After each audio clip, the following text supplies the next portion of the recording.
Now, having competed in 3 Olympics to date, his first at the age of just 14, our next guest has scooped up plenty of medals since taking his first dive. His latest included a bronze in the synchronised pairs in Rio, as well as setting a world record there, and his success continues to grow. Indeed. Swapping poolside for the kitchen, Tom Daley has just released a brand new book called Tom's Daily Plan, which is full of great recipes and ideas on how to live a healthier life. Tom, you are so welcome here in the studio. Thanks for joining us. You enjoyed that bit in the kitchen there. Yeah, I mean, it was so delicious. Like, whenever anyone says, come over, if there's food involved, I'm there. You kind of have to say that as well. Like, exactly. You're the go-to man. You said you love entertaining. People come around for dinner because they know they're going to get fed. Yes. I'm inviting myself over. I always invite myself to people's houses.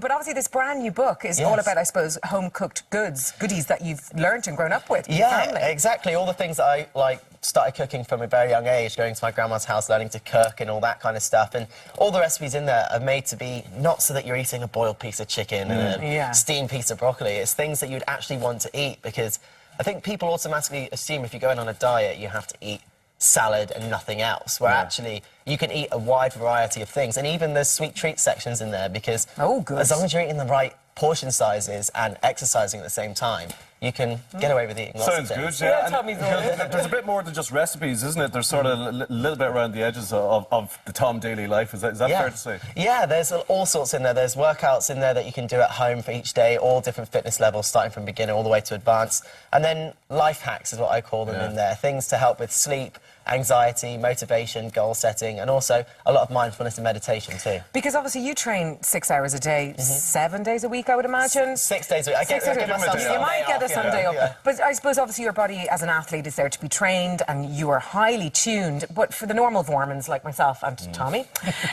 you know, obviously to read a book like that and learn is a great concept, because we do obviously want to be fitter and healthier and have better healthy lifestyles. So there's stuff in there for us, basically. Yeah, definitely. It's for everyone. And the whole point of all of the ingredients in the book was that we didn't want it to be something where you have to go to a specialist store to go and try and find something. You could go and get it from anywhere. You don't have to go to a big supermarket. Any little corner supermarket will have all the ingredients that you need for the book. Despite your young age, Tom, you are a veteran, we'll say, in terms of your sport. You know, you started it so young. You're talking about your life is in this book and how you live it and everything. Did you ever get sick of it? Did you ever sort of say, I'm a teenager here, I'm going to Nando's, I'm going to live like a normal teenager? Were there times during your career so far where you kind of thought, like, is this worth it?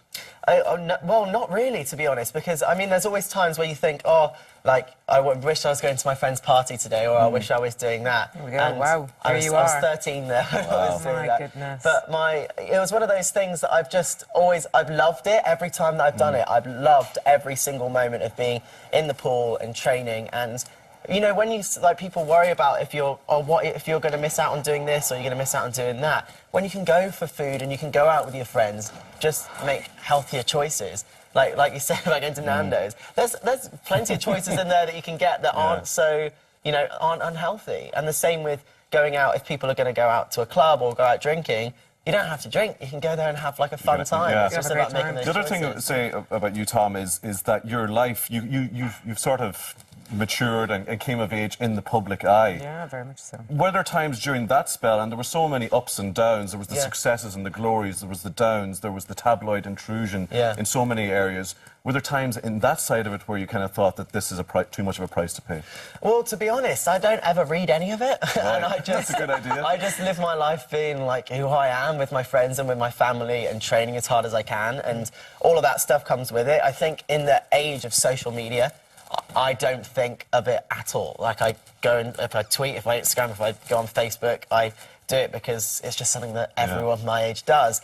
And then, really, like, I really started doing my YouTube channel last year and working towards that, doing fitness routines on it, and that's really where the idea of the book came from. You made a great comment saying about the 2012 Olympics. I mean, everybody was glued. You've got a tattoo, actually, on your right bicep, just to comment on that. And, of course, actually, just so everyone at home can see, if you don't mind showing your ring, well, that one, obviously, this one. Yeah. So this was from Beijing, which you were actually too young to get a tattoo. Yeah, because I was 14. Yeah, I was too young to get a tattoo when I was 14, because the tradition is for an Olympian to get a tattoo. So I got this ring, And then for my 18th birthday, I opened the card and my mum had an IOU, an Olympic rings tattoo. Isn't that brilliant? So it's my 18th birthday present. I need to find a reason to do some body art. Exactly. But you had mentioned about, I suppose, the lull or the low that comes with performance. That's what it is. I mean, you're literally training for 4 years. You've 6 swims, 6 dives, obviously, and then, you know, that's it. And all the glory that you see here on top of the bus, you know, everybody adoring you, you know, the fame that comes with that. What happens then? Yeah, I mean, it's pretty intense, actually, when you're training 6 hours a day, 6 days a week for that one shot at the Olympic Games. And then afterwards, because you don't really look beyond the Olympics. No, you train and you train and you train. And then once you're finished with it, it's like, whoa, okay, well, that's done. What's next? Well, we've got another 4 years now. Like, okay. So you have your time off, then you come back to training and you think, I've got to do all of that. Did you find it difficult after London? London in particular was the one that was really hard for me because I had another competition afterwards. So I only had 10 days off after a 4-year cycle. How was your headspace? That's the important bit, you know. Were you kind of feeling low about the whole experience? I was massively low. Like everyone always says about post-Olympic blues because you've been working so hard for that moment and then once it's been and gone, you're like, okay, what now? I've got another 4 years now to train 6 hours a day, 6 days a week.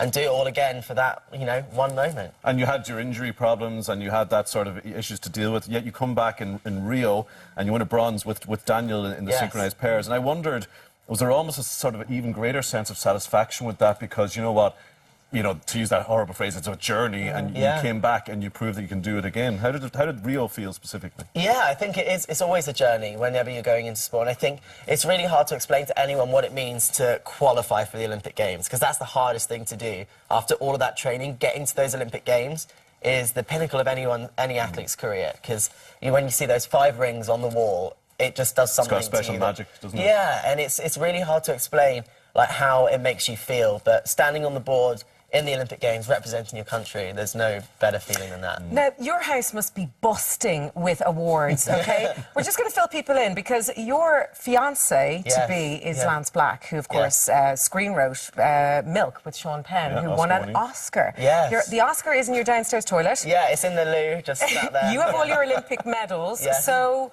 Where do they all go? Is there a shrine? Is there a mantelpiece? No, there's just literally the Oscars sat like above the toilet, and then he's got some Writers Guild awards and everything like that. Do you not have fun with the Oscar? Do people come round for dinner and they're like doing fake acceptance speeches? Well, because we don't mention it. Like it's funny because I've got a trophy. We've just mentioned cabinet. it to the whole of Ireland now. I've got like a cabinet with like medals in it that he got me for Christmas a couple of years ago, and then but he just said, I just want it in the loo, and nobody because we don't say, oh yeah, by the way, that's in there. People go into the loo and then they're like, is that real? Is that real? And it's incredible, because everybody goes to the loo, they're going to see it, aren't they? And they pick it up always, and I hope it's always after they've washed their hands. And they do a speech into the mirror. Yeah, exactly. Can I ask you, though, about that? And it was so impressive. So much of, I was asking how you've coped with growing up in public, but so much of the way you handle things is so impressive. And I wonder, does it come from your background? But the way you dealt with your own sexuality and coming out, the YouTube clip, it was a very inspirational thing to do, and you got a lot of credit for it, didn't you? Well, the thing is, I didn't really think about it. It's the way that I've communicated with people that follow me from as long as I can remember was through social media, and the YouTube video was just something that I wanted to say exactly what I wanted to say without anybody twisting my words. And I'm happy with who I am, and I just got to the point where I was like, if you don't like it, then. And how has your life changed then? How has it been with Lance? Yeah, I mean, it's to be honest, I've got Lance to thank for still diving, because I met Lance when I was at rock bottom with not wanting to dive really after 2012 because it was really hard to get back into it. But meeting Lance inspired me to want to be the best at what I do, because obviously he's all right at what he does. He's pretty good, and he's moved over to London to be with you now, so LA is banished for a little bit. Well, kind of. He's over there now doing some promo for his miniseries that he's got coming out. ABC, isn't that right? Yeah. So, and then you've got a wedding to plan. Yes. Any details for that now? He won't give anything away. I've already tried to get it out of him. Yeah, no details as yet. I was saying, any venues in Ireland you could always stay in? Well, we haven't looked at any venues in Ireland, let's say. But, it's really exciting, actually, to be able to start to plan it, because, it's going to be, well, they always say it's the best day of your life. So it is. Everyone always says it, and then even still after the day, they're like, yeah, that was the best day of my life. And I'm like... Now, if Lance is a screenwriter, his vows are going to be pretty awesome. I know. So, we'll need to step up the mark. on to Tokyo then, that's the plan, isn't it? You're already planning for that. Yeah, Tokyo 2020, so we've got 3.5 years now. Fourth Olympics. So it'll be my 4th Olympic Games. Listen, our beloved Laura last year tried a little bit of diving, inspired by yourself, and our own Oliver Dingley as well, who did so well in the Olympics. What do you make? Well, very good, Laura. Marks out of 10? The thing is, that is a really hard technique to be able to master. Did you do gymnastics before? No. No. I think you can tell. Laura, that's really good. The fact that, genuinely, most people wouldn't be able to do that. Especially going backwards, people freak out because they end up trying to turn around or... I was getting into the somersault I got more nervous about, going backflip into somersault. I've been doing that since I was a child, but then I think you get more fearful as you get older. Yeah, no, you do. I still get scared every time I go up onto 10 metres. So, do you? Yeah, absolutely. People always think it's weird that I stand there and get nervous, but the adrenaline rush keeps you sharp and keeps you focused. Because it's frightening up there. I mean, it wouldn't be human to stand there and be like, oh, this is fine. We have to leave it there, Tom. I'm afraid I'm disappointed that you gave Laura such credit there. I thought we'd get 0.0, but it's been fantastic to have you here. Continued success with the book and with the diving as well, and with the wedding. Oh, the wedding as well. Yeah, I can just about Cheers, Tom. dog paddle. That's about it. Anyway, up next, some winter layers to keep you and keep the cold at bay as well. See you soon.